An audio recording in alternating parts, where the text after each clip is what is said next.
ఇది దీని కాస్ట్కి 150 రూపీస్ తేడా ఉంది. ఏది పావు కేజీకి 150 తేడా ఉంది. ఇదే కాదు, మిగతా డ్రై ఫ్రూట్స్ కూడా అసలు ఇంచు తేడా లేదు. అవి కూడా చూపిస్తా చూడండి.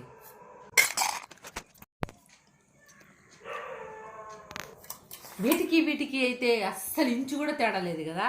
కానీ దీని కాస్ట్కి 300 డిఫరెన్స్ ఉంది. ఇవి 1/4 కిలో రేటుకి ఇవి 1/2 కిలో వస్తాయి. మై గాడ్, అసలు నిజంగా ఈ విధంగా మోసపోతున్నాం మనం. ఏసీలు, గ్లాసులు నీట్గా క్లీన్గా ఉంది, క్వాలిటీ ఎక్కువ ఉంటుంది అంటే అస్సలు నమ్మొద్దు మీరు దయచేసి. అలాంటి షాపుల్లో కూడా పోవద్దు. నా మీద కేసేసినా కూడా పర్లేదు, కానీ ఇలాంటి మోసపోవద్దు. ఎంత పేదవాళ్ళు ఇవి తింటే బలం వస్తుంది, వాళ్ళు హెల్తీ అని చెప్పి కొంటారు కదా, ఇంతంత కాస్ట్ పెట్టి కొనాలంటే. అది మోసం చేసి మరి ఈ విధంగా డబ్బులు కొంటున్నాయి. ఆ డబ్బులు ఉంటాయా? అసలు దారుణంగా ఉంటున్నాయి. జాగ్రత్తగా ఉండండి మీరు.